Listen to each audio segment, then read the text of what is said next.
देखिए, मैंने एक रिपोर्ट करी है जिसमें 2022 में करीब 36 लोगों को फर्जी ज़मानत देने के आरोप में गिरफ़्तार किया था और उसी में केदार डाबी ने फर्जी ज़मानत के उसमें उसको गिरफ़्तार किया गया था। और माननीय हाई कोर्ट की इंदौर खंडपीठ ने 2022 में केदार डाबी को ज़मानत दी थी कि आप आइंदा से कभी भी फर्जी ज़मानत नहीं देंगे और उन्हें प्रतिबंधित किया था ज़मानतदार के रूप में। और सलोनी अरोड़ा 2024 में उसी केदार डाबी को अपनी ज़मानत देने के लिए उसे ज़मानतदार के रूप में लाती है।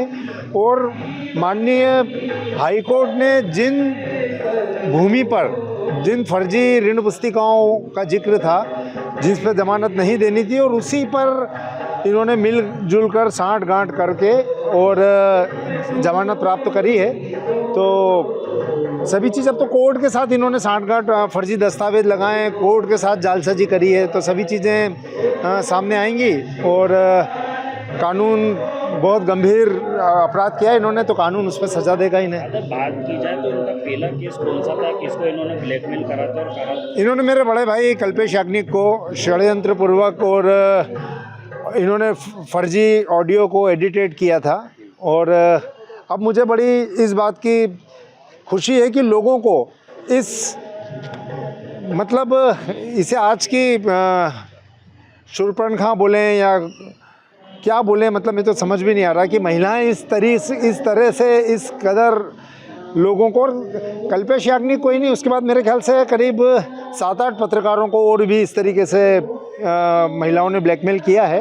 और कल्पेश याग्निक को जो ब्लैकमेल किया, आज 7 साल हो गए और ईश्वर हमारे साथ है। और 7 साल में कुछ भी एक मामला अगर कहीं से निकल के आया हो उनके खिलाफ किसी भी तरह का, क्योंकि हर चीज़ आजकल ऑनलाइन है, कहीं पे भी अगर किसी ने भी, आप लोगों ने या किसी ने भी हिंदुस्तान के विश्व के किसी भी जगह अगर कल्पेश याग्निक के खिलाफ एक भी चीज़ निकल कर आई हो सामने, पर उन्होंने अपने सम्मान में आत्महत्या कर ली। और वाकई मतलब हमारा पूरा परिवार टूट गया। ये महिला कैसे उनसे मिली थी, क्या करती थी? ये महिला भास्कर में नौकरी करती थी और उसकी चूँकि उसकी जॉब चली गई थी, क्योंकि तो जॉब चली गई तो उसका दोषी उन्होंने कल्पेश याग्निक को माना। और उसके बाद फर्जी ऑडियो जो है उसने एडिटेट कर रहे थे जो सबके सामने हैं। और अगर कुछ उनके खिलाफ होता तो निकल कर आता, कहीं ना कहीं से कुछ ना कुछ, तो एक लाइन का कुछ भी आज तक नहीं निकल के आया है। अभी कहाँ से लाई है, इनको कुछ जानकारी आई है कहाँ से? मुझे जानकारी तो नहीं है, पर मैंने सुना है मल्लाहरगढ़ मंदसौर के आगे वहाँ से इसे पकड़ कर लाया गया है।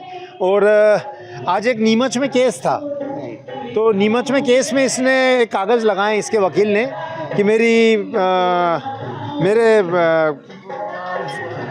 क्लाइंट वहाँ पर आ नहीं पा रहा है क्योंकि उसे मल्लारगढ़ में पुलिस ने रोक लिया है, इंदौर क्राइम ब्रांच ने उसे गिरफ्तार किया। उस कागज़ के आधार पर मैं कह सकता हूँ। सर, ये महिला कितना टाइम से कोर्ट में भी नहीं आ रही थी? ये 3 साल में सिर्फ एक बार आई है, और वो भी फर्जी जमानतदार को लेकर आई ज़मानत देने।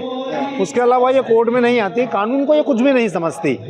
ये मतलब ज़मानत लेने के बाद भी ये आज तक कभी भी 36 महीने में नहीं। आप जाके कोर्ट के कागज़ निकालिए, पता लगाइए। महिला के और भी कोई रिकॉर्ड हो सकता है? देखिए, मैं कह रहा हूँ 7 साल से जो व्यक्ति बिना किसी नौकरी, बिना किसी उसके कैसे जी सकता है, आप बताइए मेरे को।